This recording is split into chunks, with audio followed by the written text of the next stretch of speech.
चलिए ब्रेक के बाद एक बार फिर से आपका स्वागत है। उत्तराखंड कांग्रेस में अंतर्कलह थमने का नाम नहीं ले रही और शायद अंतर्कलह ही वो वजह रही है जिसके कारण कांग्रेस के एक से एक बड़े नेता पार्टी छोड़कर जा चुके हैं। उत्तराखंड कांग्रेस में अंतर्कलह थमने का नाम नहीं ले रहा है। शायद अंतर्कलह ही वो वजह है जिसके कारण कांग्रेस में एक एक करके बड़े बड़े नेता पार्टी छोड़कर जा चुके हैं। शायद इसी अंतर्कलह की वजह से जीत का दम भरने वाली कांग्रेस को बीते विधानसभा चुनाव में महज 19 सीटों पर संतुष्ट करना पड़ा। इसके बाद कांग्रेसियों ने अपने ही नेताओं पर हरवाने का आरोप लगाया था। हाल ही में किक्षा में कांग्रेस विधायक तिलक राज बेहड़ का वीडियो इंटरनेट पर वायरल हुआ था, जिसमें उन्होंने कहा कि गढ़वाल में कांग्रेस की अच्छी सीट आई थी, इसलिए अध्यक्ष और नेता प्रतिपक्ष में एक पद वहां जाना चाहिए और अभी भी मौका है।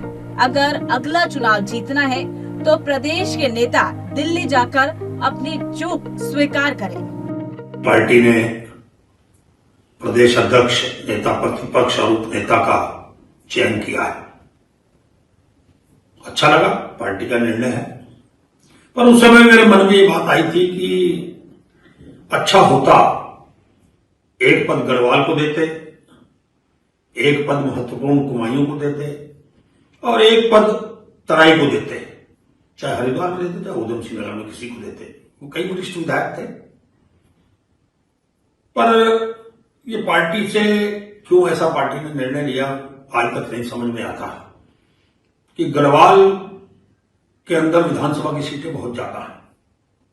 कुमायूं महत्वपूर्ण है उतना ही गढ़वाल महत्वपूर्ण है हमारे लिए, हरिद्वार से लेकर पूरा पहाड़। अगर एक पद वहां होता तो शायद पार्टी को ज्यादा मजबूती मिलती और एक पद कुमायूं में होता, एक तराई को देते। बैलेंस करना चाहिए था पार्टी को, पर कहीं ना कहीं चूक हुई है। बेहड़ ने अपने बयान से एक बार फिर कांग्रेस में गुटबाजी की हवा भर दी है और वही पूरे मामले पर पूर्व नेता प्रतिपक्ष और वर्तमान कांग्रेस विधायक प्रीतम सिंह ने इस गुटबाजी और पार्टी में समन्वय न होने का जिम्मेदार बताया और वही प्रदेश कांग्रेस प्रभारी देवेंद्र यादव को बताया गया। प्रीतम ने साफ तौर पर कहा कि अगर किसी को भी प्रभारी का पद पार्टी ने दिया तो उसे उस पद का निर्वहन भी करना चाहिए। अगर कोई अपने पद का निर्वहन नहीं करता है तो वो दल के साथ सही दिशा में कार्य नहीं कर रहा है। नहीं, भागना निभाने की बात नहीं। जब दायित्व मिलता है तो उस दायित्व का निर्वहन करना पड़ता है, और जो निर्वहन नहीं करता है तो फिर मैं समझता हूं वो कदापि दल के साथ, राष्ट्रीय नेतृत्व के साथ सही दिशा में कार्य नहीं कर रहा है, या दल या राष्ट्रीय नेतृत्व को जो है दिग्भ्रमित करने का काम कर रहा है। एक तरफ जहां कांग्रेस अंतर्कलह से जूझ रही है तो वहीं बीजेपी भी पूरा उस मौके का फायदा उठा रही है। एक तरफ तो बीजेपी लगातार कांग्रेस पार्टी के नेताओं को अपने दल में शामिल कर रही है, तो वहीं दूसरी तरफ बीजेपी के प्रदेश अध्यक्ष ने कांग्रेस पर कटाक्ष करते हुए कहा कि जब किसी पार्टी में सामाजिक मुद्दे समाप्त हो जाते हैं तो पार्टी आंतरिक गुटबाजी का शिकार हो जाती है। महेंद्र भट्ट ने आगे कहा कि कांग्रेस विपक्ष के तौर पर पूरी तरह से फेल हो चुकी है। साथ ही उन्होंने कहा कि कांग्रेस आंतरिक गुटबाजी के चलते स्वतः भी टूट चुकी है। एक राजनीतिक दल के अंदर जब सामाजिक मुद्दे समाप्त हो जाते हैं तो आंतरिक द्वंद खड़ा होता है, और मैं कह सकता हूँ कांग्रेस आज आंतरिक द्वंद से जूझ रही है कि समाज ने जो अपेक्षाएं मुख्य विपक्षी दल से की थी उस पर पूरी तरह फ्लॉप हो चुके हैं, और आज हमारे कार्यक्रम को अपना रहे हैं। चाय पे चर्चा की चर्चा हो रही हो, यात्रा निकालने की चर्चा हो रही, इससे कुछ होने वाला नहीं है। मैं कह सकता हूँ कि कांग्रेस सामाजिक विषयों को लेकर आए, सरकार को सुझाव दे, स्वाभाविक रूप से राज्य के विकास में सार्थक सिद्ध होगा। इस प्रकार से आंतरिक द्वंद के कारण कांग्रेस स्वतः ही टूट जाएगी। फिलहाल कांग्रेस के नेताओं के बयान के मुताबिक कांग्रेस में अंतर्कलह और अनदेखी अभी भी बरकरार है। हरीश और भरत हरिद्वार लोकसभा सीट को लेकर मुखर है, तो वहीं प्रीतम प्रदेश प्रभारी पर हमलावर है, तो वहीं दूसरी तरफ तिलकराज बेहड़ के बयान ने कांग्रेस की कलाई खोल कर रख दी है। इसके बाद बीजेपी हमलावर है। अब देखने वाली बात ये होगी आगामी लोकसभा चुनाव में कांग्रेस कैसा प्रदर्शन करती है। तिलकराज बेहड़ के दिए गए बयान को कांग्रेस किस नजरिए से देखती है और क्या हल निकालती है। एएनबी न्यूज के लिए सतीश कोठारी के साथ देहरादून से तारिक अंसारी की रिपोर्ट।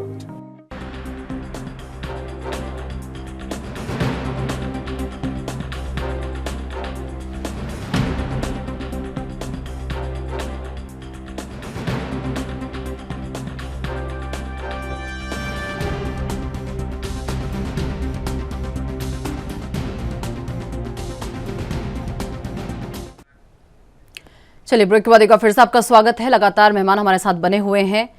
हरीश जी, अंतर्कलह की बात बार बार कांग्रेस में आती है, किस तरीके से देखते हैं? जो कांग्रेस में अंतर्कलह की बात है वो समय समय पर बात आती ही रही है। अमूमन होता यह है कि जो पार्टियां होती है उनके कुछ जो अंदरूनी इश्यूज होते हैं उसको पार्टी अपने पार्टी फोरम पर ही तय करती है, लेकिन कांग्रेस में इस तरह का अमूमन होता रहता है।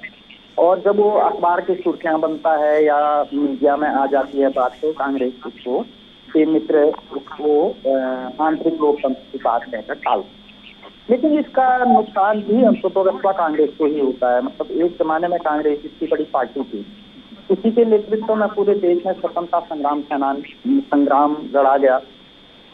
और जब स्वतंत्रता मिली तो कांग्रेस जो है धीरे धीरे परिवार पर केंद्रित होने लग गई और उसका मतलब नतीजा देश के सामने भी रहा। देश का विभाजन हो गया। उसके बाद कांग्रेस पार्टी भारत वाले हिस्से पे कामयाब रही, करीब 60 साल तक काबिज रही।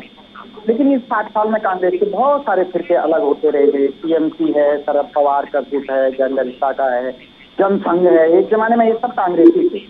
और अब उत्तराखंड के परिप्रेक्ष्य में भी हम देखें तो उत्तराखंड में पिछली हरीश रावत सरकार में आपके 7 मंत्री और 9 विधायक कांग्रेस छोड़ के चले गए। वर्तमान में भी चमोली में जो आपके बहुत सारे जो बड़े नेता थे वो छोड़ के भाजपा में चले गए। अब भी जो ये सतह पर आ रहा है उभर के जो प्रीतम सिंह जी का बयान आया है, निश्चित रूप से कहीं ना कहीं वो आंतरिक पीड़ा है। उन्होंने देवेंद्र यादव जो उत्तराखंड प्रभारी है उन पे आरोप लगाया कि भाई वो यहाँ की परिस्थिति को समझते ही नहीं है, तो यहाँ का कैसा तय करेंगे। उन्होंने जो अभी नई कार्यकारिणी बनाई इसमें भी असंतोष कहीं ना कहीं इसमें दिखता है। तो निश्चित रूप से कांग्रेस को ये आत्ममंथन का समय है, अगर बने रहना है। ए.के. एंटनी जी के लड़के साउथ में जो है वो कांग्रेस छोड़ चुके हैं। जो रक्षा मंत्री रहे मनमोहन सिंह जी के जमाने में, उनका बेटा कांग्रेस छोड़ के भारतीय जनता पार्टी में आ गए। तो निश्चित रूप से कहीं ना कहीं इस पर कांग्रेस को आत्ममंथन और विचार करना चाहिए ताकि लोग पार्टी ना छोड़े। और अगर प्रीतम सिंह जी जो उत्तराखंड के सबसे सीजन्ड नेता हैं, उन्होंने ये बात उठाई है, तो वो नेता प्रतिपक्ष भी रहे हैं, पार्टी अध्यक्ष रहे हैं। अगर किसी फॉर्म पे उन्होंने ये बात उठाई तो निश्चित रूप से कहीं ना कहीं उसके रूट कॉज हैं, जुड़े हुए हैं। तो पार्टी को इस पर चिंतन मनन को अवश्य करना चाहिए। और अगर हटाना भी पड़े जो उत्तराखंड प्रदेश प्रभारी हैं कांग्रेस के, तो नया आ जाएगा जो उत्तराखंड को समझता होगा। तो उनकी मांग निश्चित रूप से कहीं ना कहीं विचारण है। एक चीज पर मैं बिल्कुल सहमत नहीं हूँ कि पार्टी अध्यक्ष भी कुमाऊं से हैं, नेता प्रतिपक्ष भी कुमाऊं से हैं। मैं इस पर सहमत नहीं हूँ। हमारा कुमाऊं और गढ़वाल एक ही है। पिछली बार भारतीय जनता पार्टी में था, पार्टी अध्यक्ष भी गढ़वाल के थे, मुख्यमंत्री भी गढ़वाल के थे, तो उससे फर्क नहीं पड़ता है कोई नहीं। अगर लोग काम करने वाले होने चाहिए, वो उत्तराखंड के ही हैं, बाहर के नहीं है। वो कहीं का भी हो, उससे वो मुद्दा नहीं होना चाहिए। ठीक है हरीश जी। शिशपाल बिष्ट जी भी हमारे साथ बने हुए, बहुत बहुत स्वागत है सर आपका। शिशपाल बिष्ट जी, क्यों बार बार कांग्रेस के अंदर अंतर्कलह की खबरें जो है सामने आती हैं? क्या यही कारण है कि आपके बड़े बड़े नेता पार्टी छोड़कर चले जाते हैं?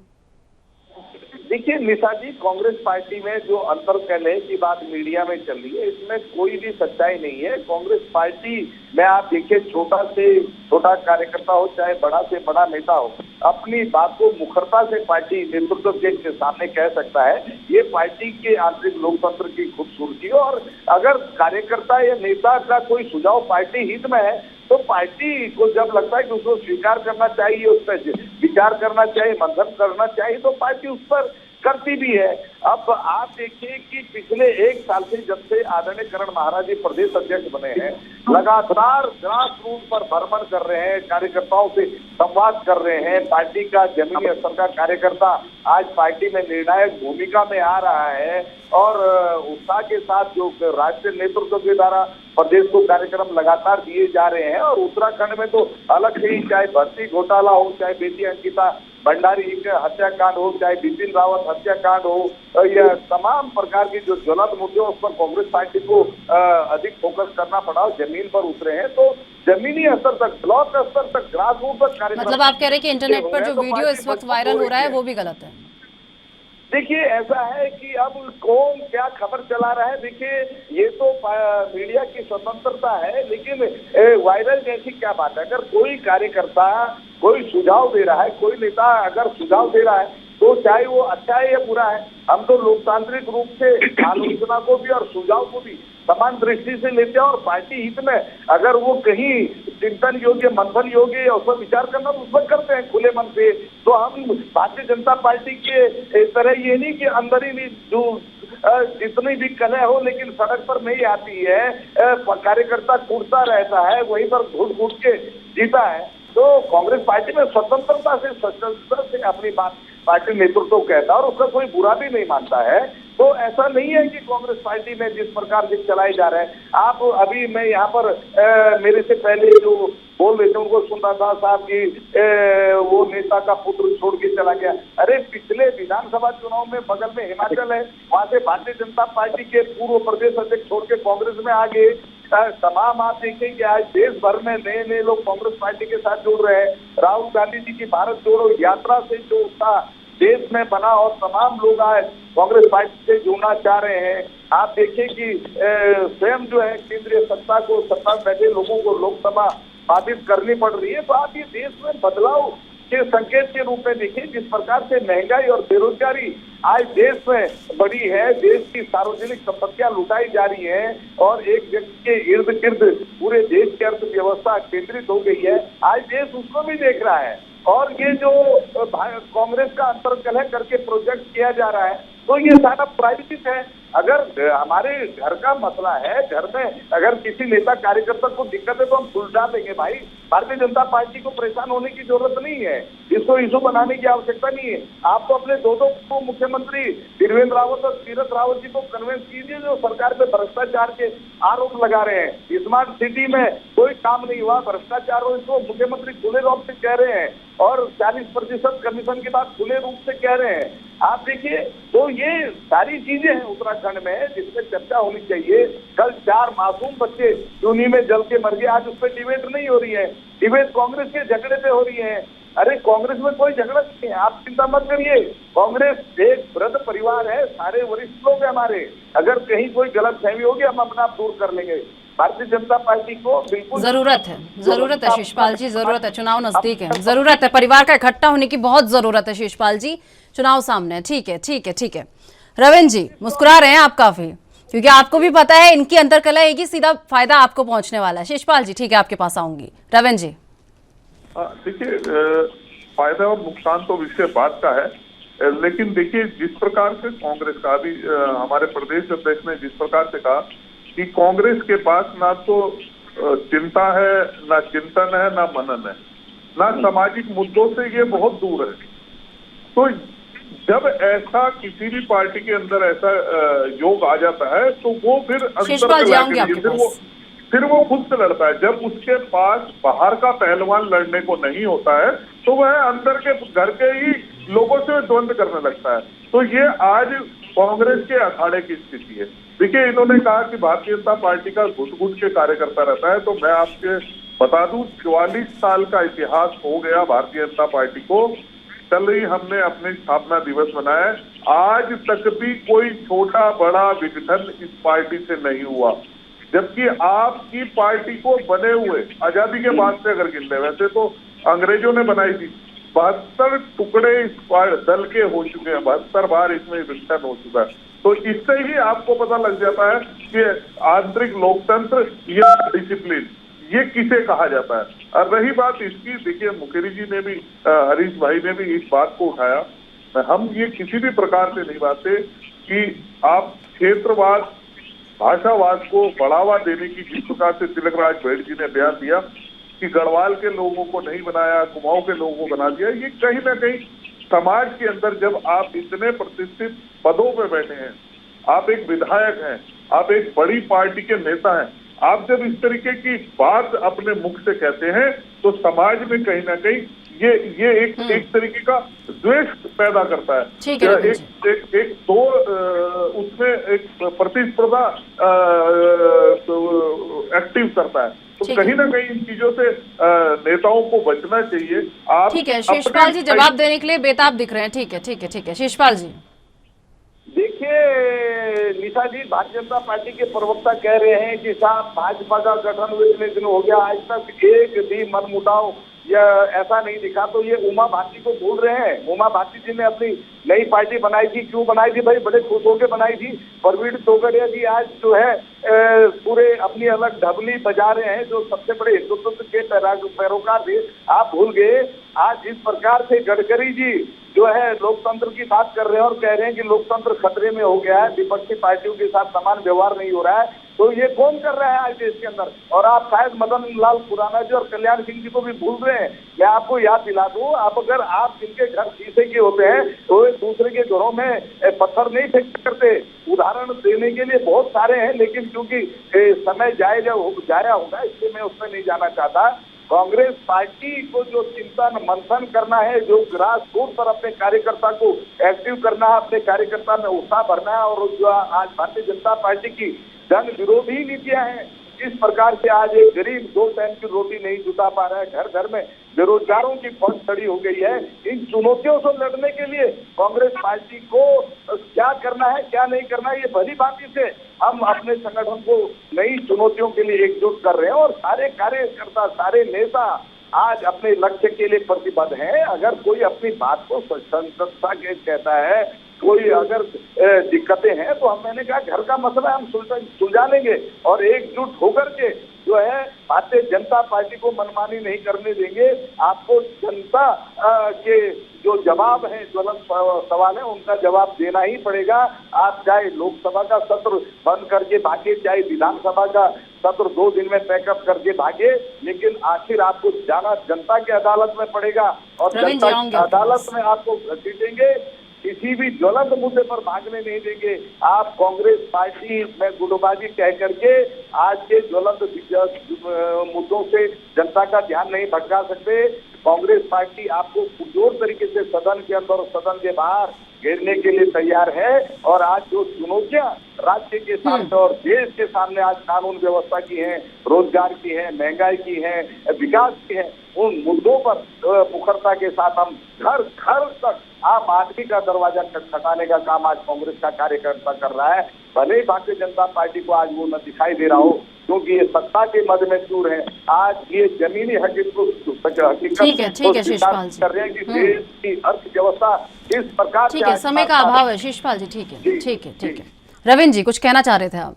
हाँ, देखिए निशा जी, मैं ये कह रहा हूँ कि कांग्रेस के जो वरिष्ठ नेता है वो चुनौतियों से परेशान नहीं है, वो राहुल गांधी से परेशान है, जो लगातार इनके लिए चुनौती बन रहे हैं। इनका शीर्ष नेतृत्व, देखिए शिषपाल बिजली को भी यहाँ बैठ के ये कहना पड़ रहा है कि भारत जोड़ो यात्रा से मजबूत है। इन्होंने एक बार भी अपने राष्ट्रीय अध्यक्ष खड़गे जी का नाम नहीं लिया कि जब से वह राष्ट्रीय अध्यक्ष बने हमारे को ऊर्जा मिली है। तो इनके लिए चुनौती परिवार के लिए ये है कि परिवार को किसी तरीके से डिफाइन करे जाए, और परिवार को किस तरीके से बचाया जाए, और परिवार का जो शहजादा है वह जाके कभी बाहर विदेश में इंग्लैंड और अमेरिका से मदद मांग लेते हैं, कभी अपने देश की संसाधनों पे आवाज उठा लेते हैं। तो इस प्रकार से आपकी माइक बंद कर देंगे तो फिर विपक्ष क्या करेगा? माइक बंद हो जाएगा तो फिर कहीं ना कहीं तो तिलमिलाएगा विपक्ष भी। चलिए ठीक है, हरीश जी लगातार हमारे साथ बने हुए। हरीश जी, अगर लोकसभा चुनाव को लेकर आपके आंकड़े क्या कह रहे हैं? क्योंकि लोकसभा चुनाव 24 में होने हैं, इसमें अगर कांग्रेस के अंतरकलह को देख लिया जाए तो कितना नुकसान कांग्रेस को उठाना पड़ सकता है इस अंतरकलह से? निश्चित रूप से विपक्ष का मजबूत होना आवश्यक है तो के लिए, लेकिन जैसे मैं प्रैक्टिकली देख रहा हूँ, भारतीय जनता पार्टी वाले तो लोकसभा के लिए अभी से लग गए, पन्ना प्रमुख बन गए, तमाम उनके सर्वे चल रहे हैं, तमाम सांसदों की बैठक हो गई है, उनको क्या क्या करना है वो तय हो गया है, विकास कार्य जनता के बीच ले जाने की बात हो गई है। लेकिन कांग्रेस की उस तरह से तैयारी दिखती नहीं है। वो अभी जैसे हाथ जोड़ो यात्रा थी या भारत जोड़ो यात्रा है, तो उसकी बजाय अगर तो सांगठनिक स्तर पर पार्टी की मजबूती की बात करें, लोकसभा चुनाव की तैयारियां करें, तो कहीं ना कहीं एक कॉन्टेस्ट में आएंगे, टक्कर में आ सकते हैं, जीत भी सकते हैं। लेकिन अगर अपनी तैयारियां नहीं करेंगे और शोसेबाजी करेंगे तो कल तो फिर ईवीएम पर ही फिर से रोना गाना शुरू होगा। अगर जनता के बीच काम नहीं होंगे, कंस्ट्रक्टिव सुझाव नहीं होंगे, तो कैसे वोट मिलेंगे? तो बेरोजगारी है, महंगाई है, तो उसके लिए करना क्या है? आप भी प्लान दीजिए सरकार को। सरकार ने क्या करना है बेरोजगारी महंगाई पे, सरकार तय करे भाई कि क्या है महंगाई। तो निश्चित रूप से बढ़ रही है, बहुत सारे देशों से कम है, लेकिन हम सोच रहे हैं कि भारत में और भी कम हो सकती है। उसी तरह से बेरोजगारी है, तो बेरोजगारी का जो स्थायी समाधान है वो तो निश्चित रूप से जनसंख्या नियंत्रण पर ही है। तो उस पर अभी तक सरकार का कोई बहुत कारगर आया नहीं। जनसंख्या नियंत्रण के बारे में कोई कानून या कोई क्या योजना है, कार्य योजना क्या बन सकती है जो सर्वसम्मत हो, तो उस पर विचार होना चाहिए। वरना जनसंख्या बढ़ती रहेगी, आप 1 लाख घर बनाएंगे, जनसंख्या 1 ऑस्ट्रेलिया के बराबर हर साल हमारे यहाँ पैदा हो रही है। तो समाधान तो कोई नहीं है, न पक्ष दे रहा है न विपक्ष दे रहा है। आप आरोप लगाते रहिए, वो कहेंगे हम बहुत विकास कर रहे हैं, आप कहेंगे कुछ नहीं हो रहा है। लेकिन इससे जनता का भला नहीं होगा। जनता का भला तब होगा जब कंस्ट्रक्टिव सुझाव आएंगे, आपकी कार्य योजना बनेगी, आपकी पार्टी के स्तर पर पार्टी मजबूत करेंगे, तब तो आगे बढ़ेंगे। ठीक है शिषपाल जी। कंस्ट्रक्टिव सुझाव विपक्ष देने के लिए तैयार है, लेकिन सुन कौन रहा है? न विपक्ष, लोकसभा में विपक्ष को सुनने के लिए केंद्र में सरकार तैयार, न राज्य में विधानसभा में विपक्ष को सुनने के लिए आप तैयार। सड़क पर उतरते हैं तो आप लाठी डंडे से पीटने का काम करते हैं, जेल में भेजने का आप काम करते हैं। आप प्रदेश के बेरोजगारों को, हमारी बेटियों तक को नहीं पकड़ रहे। रात के 2 बजे पुलिस उनके साथ अभद्रता करती है और बेरोजगारों के साथ वारदात तक सरकार नहीं करती है। तो विपक्ष की आवाज को आज दबाने का काम किया जा रहा है। आज जो लोकतंत्र की एक मर्यादा थी, एक लोकतंत्र की स्वतंत्र परंपरा थी कि आलोचना समालोचना का भी सम्मान होता था, आज वो परंपरा समाप्त हो रही है और तानाशाही का रूप ले रही है। आज संविधान की धज्जियां उड़ाने का काम सरकार कर रही है और विपक्ष को किस तरीके से दबाए जाए, किस प्रकार से अपनी बात जनता और विपक्ष पर थोपी जाए, सरकार और पूरी मशीनरी का फोकस इस चीज पे है। निशा जी, तो आज लोकतंत्र तो केवल कहने के लिए लोकतंत्र है, आज तो जो है ये अपने को राजा समझ के बैठ चुके हैं। ये देश के प्रधानमंत्री कहाँ समझ रहे हैं अपने को, कहाँ ये लोकतंत्र से चले हुए तरीके से चल रहे हैं। ठीक है शिषपाल जी, एक प्रश्न का और उत्तर दे दीजिए। सम्मान किया जा रहा है जी। शिषपाल जी, भारत जोड़ो यात्रा, उसके बाद हाथ से हाथ जोड़ो यात्रा, बीजेपी कह रही है पहले कांग्रेस जोड़ लीजिए, ये तो बाद में होता रहेगा, और अभी हरीश जी ने भी यही कहा। देखिए निशा जी, ये तो भारतीय जनता पार्टी की बौखलाहट है, क्योंकि वो अपने घर के अंदर अपने नितिन गडकरी जी को नहीं समझा पा रही है। जो आडवाणी और मुरली मनोहर का अपमान वहाँ पर हो रहा है, उस बौखलाहट को मिटाने के लिए कांग्रेस के अंदर गुटबाजी की बात करें। कांग्रेस की गुटबाजी की फिक्र आपको करने की जरूरत नहीं है। कांग्रेस अपने घर को एकजुट करने में, समेटने में सक्षम है। और आप देखिए आज जनता के बीच में जो कांग्रेस मजबूती के साथ जनता के साथ खड़ी है, भारतीय जनता पार्टी को असल में उससे परेशानी हो रही है, क्योंकि आज जनता अपने हक के लिए सड़कों पर उतरने लगी है। आज जो है तानाशाह सरकार की आंखों में आंखें डाल करके विपक्ष बात करने लगा है और अपने सवालों पर, जनता के सवालों पर आज सत्ता भागने लगी है। आज विपक्ष को बोलने नहीं दिया जा रहा है, इससे सत्ता घबराई हुई है, इसलिए जो है गुटबाजी की बात की जा रही है। इसमें कोई जो है दम नहीं है, ना कोई सच्चाई है। नीता जी ठीक है। रविंद्र जी, देखिए, मैं जितनी देर इन्होंने बढ़िया अपना उद्बोधन दिया, मैं कमाल की ताली बजा सकता हूँ, लेकिन कोई बात मेरे समझ नहीं आई। एक तरफ तो कह रहे हैं आज जिस प्रकार से जो है विपक्ष लड़ रहा है, अपनी आवाज बुलंद कर रहा है, सरकार को मजबूर कर रहा है, फिर दूसरी तरफ आ जाते हैं कि हमें बोलने नहीं दिया जा रहा, हमारे माइक बंद करें। अरे भाई एक बात बताओ, या तो आपको बोलने दिया जा रहा है या आपको बोलने नहीं दिया जा रहा है। तो देखिए यही इनका कंफ्यूजन जो है इन पे भारी इस समय पड़ा हुआ है। अब इसमें फिर उसके बाद चुनाव लगातार जिस प्रकार से 2014 के बाद से हार रहे हैं, फिर कभी मशीन खराब हो जाती है, कभी लोग खराब हो जाते हैं, कभी कहते हैं कि हिंदुओं के नाम पे बात किया, कभी कहते हैं राम जन्मभूमि के नाम पे। चलिए ठीक है, समय का अभाव है। चलिए ठीक है, हरीश जी, रविंद्र जी, विनोद जी, बहुत माफ कीजिएगा शिशपाल जी, बहुत बहुत धन्यवाद। आप तीनों हमारे साथ जुड़े और इस पूरे मुद्दे पर आपने हमारे साथ चर्चा की। तो फिलहाल मेरे साथ उत्तराखंड के महासंग्राम में बस इतना ही। देश दुनिया की तमाम बड़ी खबरों के लिए देखते रहिए एएनबी न्यूज़। नमस्कार।